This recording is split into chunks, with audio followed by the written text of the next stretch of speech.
Hello, and welcome to Unerasing LGBTQ History and Identities, a podcast. I'm Deb Fowler, co-founder of History Unerased. In this episode, we journey into the past with artist, author, and super sleuth Lynette Richards, whose graphic novel, Call Me Bill, resurrects a secret life from the wreck of the SS Atlantic, a ship lost off the coast of Nova Scotia in 1873. Lynette joins our host, Kathleen Barker, to discuss how two mass graves, a scrap of historical evidence, and a chance archival discovery led to a years-long investigation and, ultimately, a poignant, beautifully illustrated graphic novel. Take it away, Kathleen. Hi, Lynette. Thank you so much for joining us today. Hi, Kathleen. Thank you.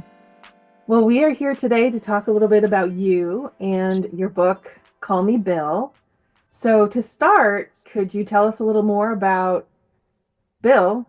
Who are they? And how did you first become interested in their story? Sure, absolutely. So I moved to Nova Scotia about 13 years ago, and it's a little coastal village called Lower Prospect. And soon after moving here, I found there were two mass graves with 500 victims in it from the sinking of the SS Atlantic steamship.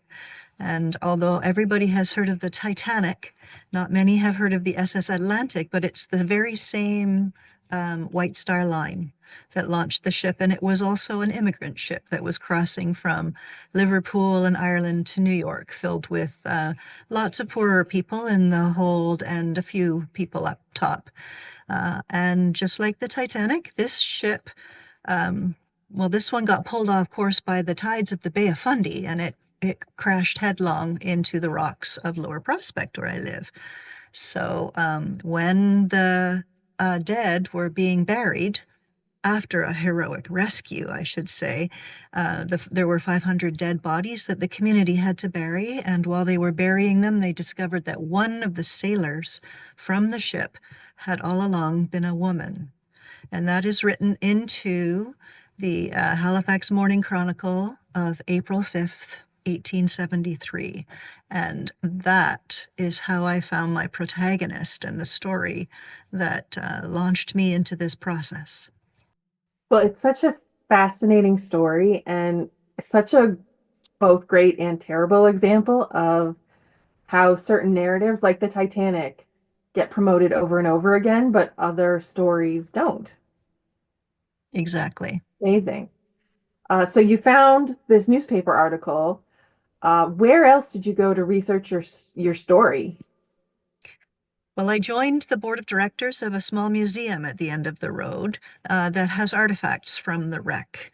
And there was a man there who was also writing a book and doing a lot of research to try and sift through truths and half-truths and folklore to try and declare what he believed to be fact. So a lot was coming forward at that time in my history there. And so I said to him, Bob, is this true? I've just found this reference to a female sailor in the 1873 newspapers, which is, of course, how gender would have been referred to at the time.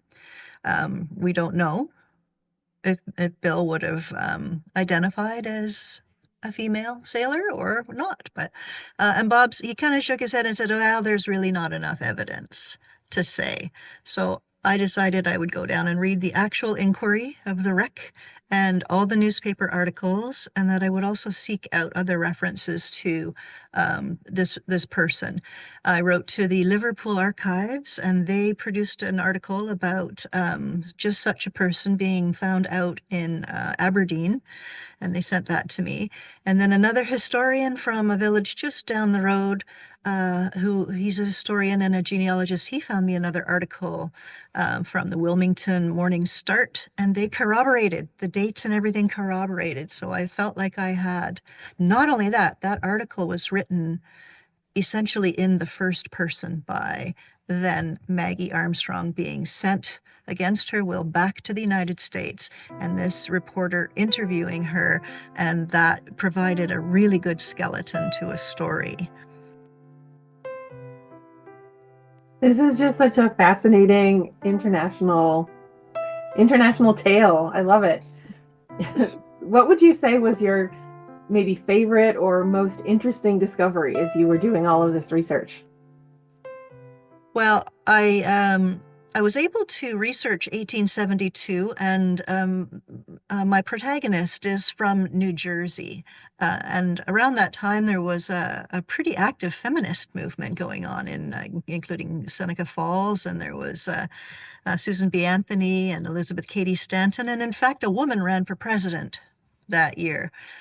So I was imagining what the context might have been for this person in New Jersey who wasn't fitting the confined restrictions of woman, and whether they were inspired by some of this feminism. I didn't know. I could only imagine.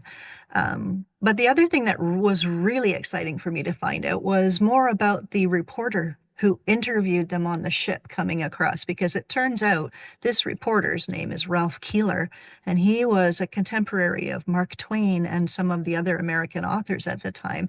And he himself was actually a gay out man. He wrote a book called Vagabond Adventures, where he, describes his own life. It's an autobiography. And so I was imagining what it must have been like on board the ship, where a gay man, recognizes this person with a little bit of notoriety, and they come together to tell a story. There are so many interesting threads in this Hmm. particular story, right? And you mentioned Victoria Woodhull running for president in 1872, and she was definitely a great promoter of gender equality, racial equality, and it's interesting how it kind of plays out in your story. Yeah. Um, so, as you were doing all of this research, is there something still today that you'd really like to know about Bill that you didn't discover, or you're still looking for?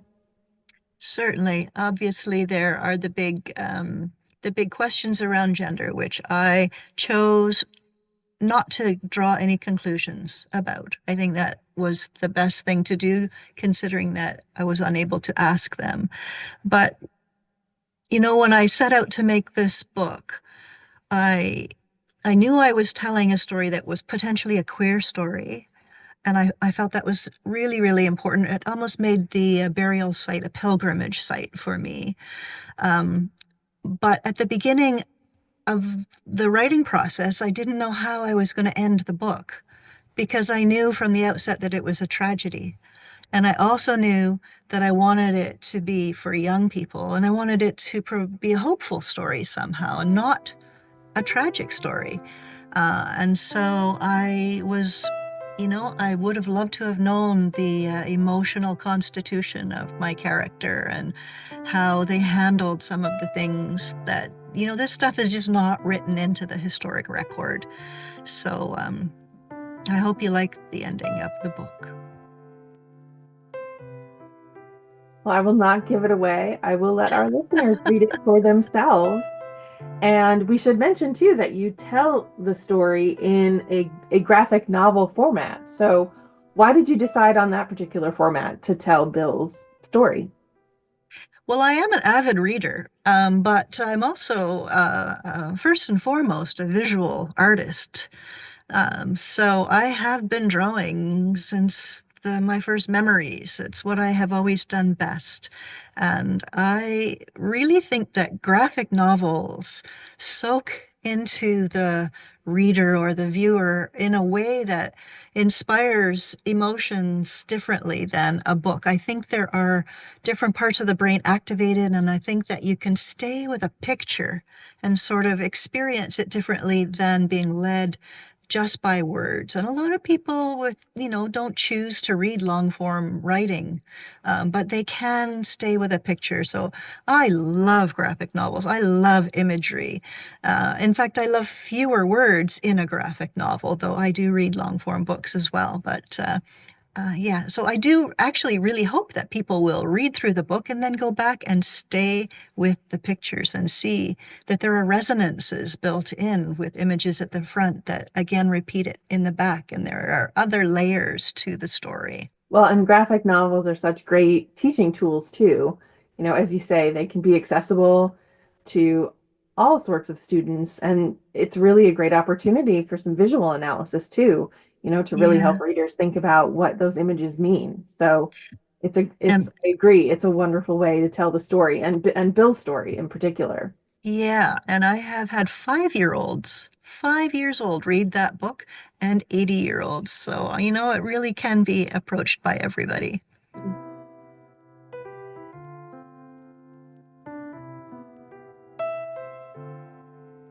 Lynette, can you describe the process of how you create the images for the graphic novel? Sure. So I start with a skeleton that is essentially a 9-patch page, and I block in with pencil where I think things might go. And luckily for me, I'm able to do this in coffee shops because it makes my brain work differently and better. And then I go back to my studio and I put that piece of paper down on a little light box and overlay it with a piece of watercolor paper. And I'm able to see the pencil drawings through, which then I can choose which lines to reinforce with ink. And then I go into that with black and white and gray water wash.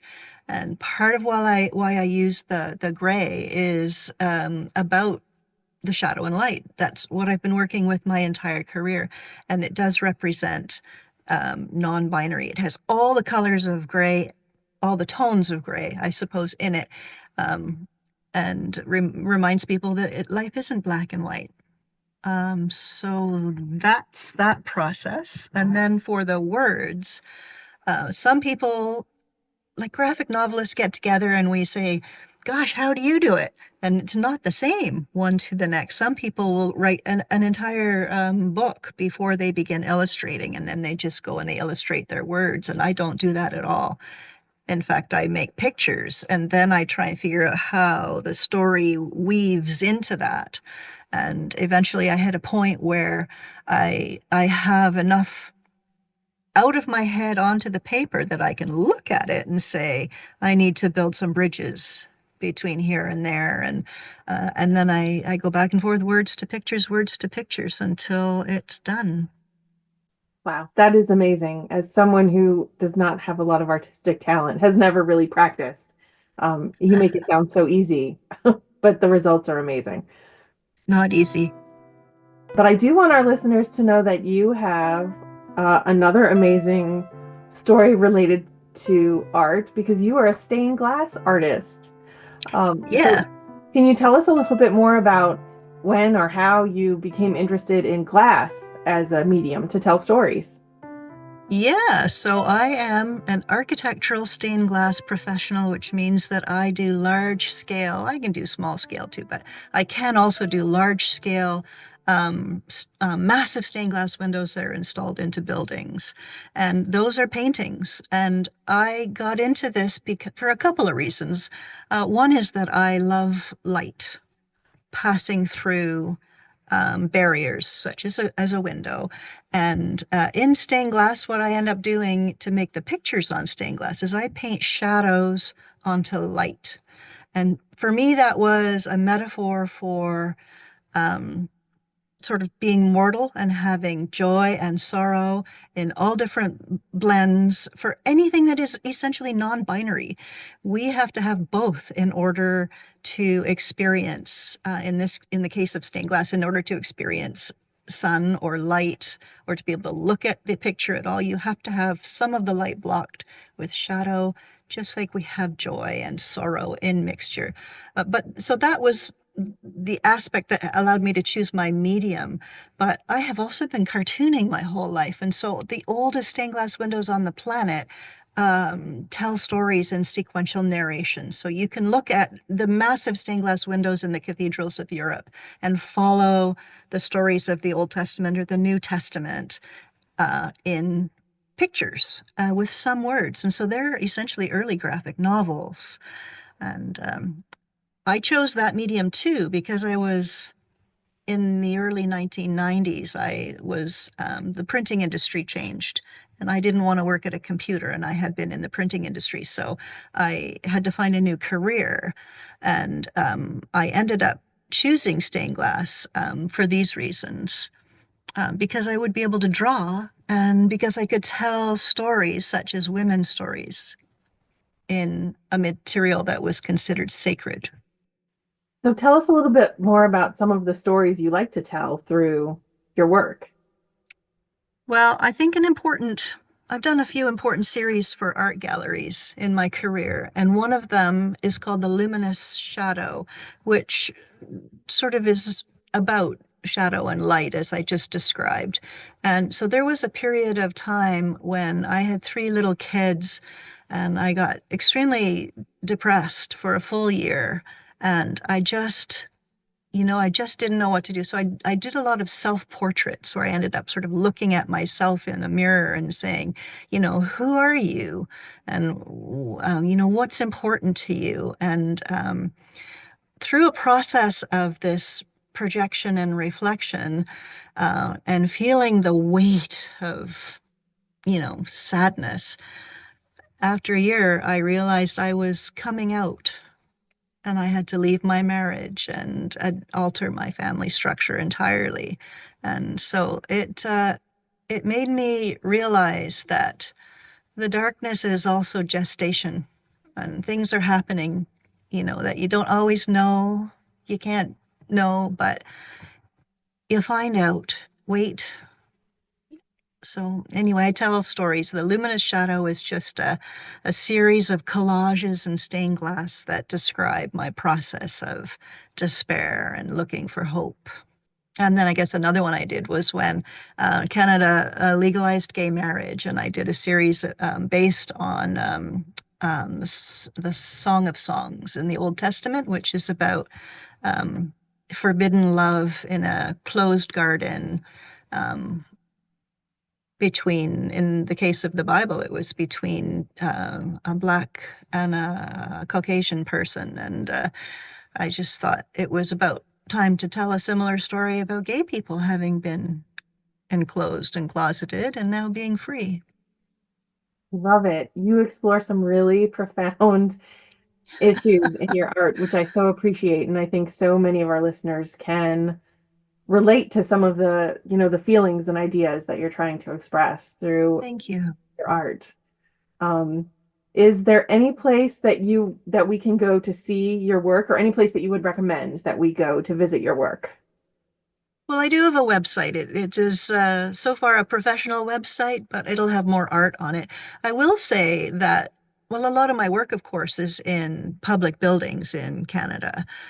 So if you're ever up touring around Nova Scotia or Ontario, you'll see some. But I've just designed and installed two massive granite boulders that commemorate the rescuers of the SS Atlantic. And there were two villages responded, Upper Prospect and Lower Prospect, and they didn't have any memorials in them until about 4 months ago, after a 1 year process where I and a steering committee made these 9,000-pound carvings. So you can see those on the SS Atlantic site or my site, or come up to Nova Scotia and say hi.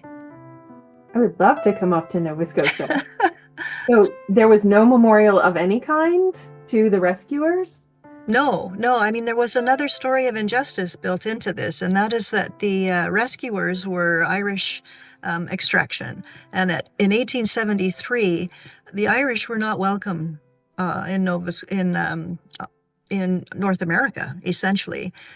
It was a period of racism, and you can even see the scorn built into the little leprechauns that you see on the St. Patrick's Day cards. You look at them and they are in patched Edwardian clothes, sometimes drunk, sometimes with a bully club, right? And that's the stereotype from that era.